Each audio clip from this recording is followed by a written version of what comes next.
बिहार के लोग पढ़े लिखे लोगों से पहले जाति वाले लोगों को चुनना ज्यादा पसंद करते हैं और इसी कारण आज बिहार में जितनी भी बर्बादी हो रही है इसका कारण केवल और केवल जाति के नाम पे दिया गया वोट है। मेरे बिहार में कोई काम नहीं हो रहा है। और हद तो तब हो गई जब नीतीश कुमार ने बीजेपी कैंडिडेट जो 7वीं पास भी नहीं है उसको बिहार का सीएम बना दिया। कैलिफोर्निया यूनिवर्सिटी से पढ़े हुए हैं, बड़े बड़े जगह से पढ़कर आए हैं, तो ये एफिडेविट को एफिडेविट क्यों बोलते हैं?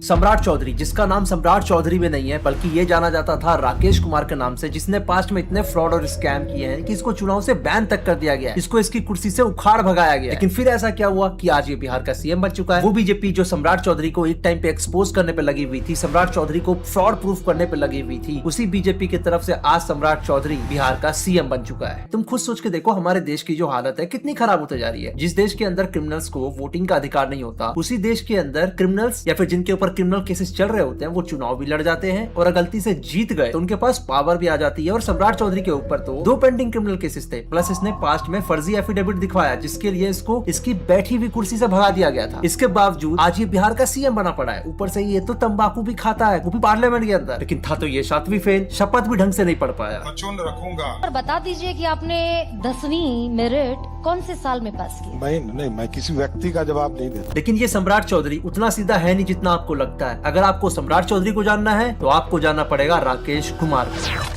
1995 जब राकेश कुमार के ऊपर लग जाते हैं 6 मर्डर चार्जेस, तो लगभग 1995 में 6 लोगों की हत्या कर दी जाती है जो खुशवाहा कम्युनिटी से बिलोंग करते थे। और जब एफआईआर होती है तो इस गुनाह का जो मुख्य आरोपी बनता है वो बनता है राकेश कुमार, जिसे आप आज का सम्राट चौधरी के नाम से भी जानते हैं। लेकिन फिर कुछ अलग हो जाता है। सम्राट चौधरी के जब पिताजी हैं वो एकदम से एडमिट कार्ड सबमिट करते हैं और इस एडमिट कार्ड के अंदर सम्राट चौधरी की जो डेट ऑफ बर्थ थी वो 1 मई 1981 थी। मतलब सम्राट चौधरी 1995 में महज 13 साल के थे। अब जाहिर सी बात है 13 साल का बच्चा चाहे 5 मर्डर करे या 50 मर्डर करे उसके ऊपर वैसी कार्रवाई नहीं होगी जो एक अडल्ट के ऊपर होती है। लेकिन 1968 में पैदा हुआ राकेश कुमार अचानक से 1981 में कैसे पैदा हो गया और एक 26 साल के बच्चे को 13 साल का प्रूफ कर दिया गया और कुछ भी नहीं हुआ, क्योंकि 2020 के इलेक्शन एफिडेविट के हिसाब से सम्राट चौधरी की जो एज थी वो 51 थी। मतलब जो बंदा 2020 के अंदर 51 साल का है वो बंदा 1995 में 13 साल का कैसे हो सकता है? इस व्यक्ति पर सीधे सीधे 7 लोगों की हत्या, सीधे सीधे 7 लोगों की हत्या का आरोप है। इससे आप अंदाजा लगा सकते हो हमारा देश कितना बर्बाद हो चुका है। यहाँ पे अगर आप फर्जी सर्टिफिकेट दिखा देते हो एक 50 साल के बंदे को भी 13 साल का प्रूफ कर सकते हो। और बिहार में ये सब चीजें तो कॉमन है। यही कोई दूसरा डेमोक्रेटिक देश होता जहाँ पे डेमोक्रेसी को एक्चुअली में माना जाता है, वहाँ पे सम्राट चौधरी इलेक्शन लड़ ही नहीं पाता। उल्टा सम्राट चौधरी जेल में होता अगर उसकी ये बात सामने आ जाती। पहली बात तो ये चीजें प्रूव ही नहीं हो पाती कि सम्राट चौधरी 13 साल का है। और जब प्रशांत किशोर की बातें बहुत ज्यादा फैलने लगी तो इस पर सम्राट ने सिंपली बोल दिया कि जो प्रशांत किशोर है वो पगला वगला गया है, वो बस पॉलिटिकली मोटिवेटेड डायलॉग मार रहा है उनको बदनाम करने के लिए। चलो ये तो हम बहुत आगे आ गए। 1999 में ही राकेश कुमार बहुत ही बुरी तरीके से एक्सपोज हो चुका था, इसके बावजूद ये बंदा जेल नहीं गया। तो वक्त होगा 1999 जब बिहार के अंदर राबड़ी देवी की गवर्नमेंट थी। ये भी ज्यादा पढ़ी लिखी नहीं है पर सीएम क्यों है मुझे भी नहीं पता। और जब मई 1999 को राकेश कुमार ने अपना एफिडेविट सबमिट करवाया तो उस समय उसकी एज थी 30 साल और इसके दम पे 1999 में सम्राट चौधरी को कुर्सी मिल जाती है। अब खुद सोच के देखो, एक बच्चा जो 1995 में महज 13 साल का था अब वो 1999 में 30 साल का हो चुका है। हमारा देश है या मजाक है? फिर होना क्या था, जब सम्राट चौधरी को कुर्सी मिली तो सबसे पहले बीजेपी आगे आई जिन्होंने सीधा सीधा बोला ये सम्राट चौधरी फ्रॉड है, इसकी एज तो 30 साल होती ही नहीं है। अब सम्राट चौधरी की दिक्कत ये थी कि वो अपने आप को 30 साल का प्रूफ कर भी नहीं सकता था, क्योंकि अगर वो 30 साल का प्रूफ करता तो उसको 1995 के गुनाहों में जो उस पे लगे हुए थे उस पे चार्जेस लग जाते। तो ना चाहते हुए भी सम्राट चौधरी को वहां से पीछे हटना पड़ा और आगे चल के उसको कुर्सी से हटा दिया गया। और ये सम्राट चौधरी के लिए एक सबसे बड़ा ह्यूमिलेशन था, एक सिटिंग एमएलए को कुर्सी से भगा दिया गया। लेकिन यहाँ पे भी किसी भी तरीके की इन्वेस्टिगेशन नहीं हुई कि ये बंदा अगर 30 साल का है तो इस पे कार्रवाई क्यों नहीं चल रही। लेकिन इसके बाद सम्राट चौधरी ने हार नहीं मानी। साल 2000 में वो वापस से इलेक्शन लड़ता है और इस बार ये आरजेडी की तरफ से लड़ने आता है और फाइनली वो जीत जाता है और देखते ही देखते वो बिहार का एमएलए बन जाता है। और कायदे से देखा जाए साल 2000 में भी उसकी एज सिर्फ 20 साल ही होनी थी अगर उसके नकली एफिडेविट के हिसाब से चले। तो अब आप इससे अंदाजा लगा सकते हो हमारे भारत का कानून कितना बड़ा मजाक है। ये कानून बना है केवल और केवल गरीब लोगों के लिए। अगर आप एक पावरफुल नेता हो या फिर किसी पॉलिटिकल बैकग्राउंड से बिलोंग करते हो या किसी अमीर बैकग्राउंड से बिलोंग करते हो, आप चाहे नकली सर्टिफिकेट दिखाओ या कुछ भी दिखाओ आप बच ही जाओगे। यहाँ तो लोग नकली सर्टिफिकेट दिखा के IAS IPS तक बन जा रहे हैं। चारों तरफ क्रिमिनल्स ही क्रिमिनल्स भरते जा रहे हैं। जो लास्ट इलेक्शन हुआ था उसके अंदर कितने सारे पढ़े लिखे कैंडिडेट्स आए थे पर सब के सब बहुत ही बुरी तरीके से हार गए। और जीता कौन? या तो कोई अनपढ़ गवार, या तो कोई क्रिमिनल, या तो कोई मर्डरर। मतलब सोच के ही हंसी आती है जब दूसरी दुनिया या फिर कोई दूसरा देश हमारे इलेक्शन को देखता होगा वो कितना हंसता होगा कि हमारे देश के अंदर अनपढ़ गवार लोग जीत रहे हैं तो क्रिमिनल्स जीत रहे हैं, जो पढ़े लिखे लोग हैं वो बेचारे हार रहे हैं। और ऊपर से बिहार के लोगों को समझाना पत्थर पे सिर मारने के बराबर। आप इनको कितना भी समझा लो, एक पढ़ा लिखा बंदा बिहार बिहार के अंदर कभी चुनाव जीत ही नहीं सकता, क्योंकि बिहार के लोग वोट देंगे तो केवल और केवल जाति के नाम पे।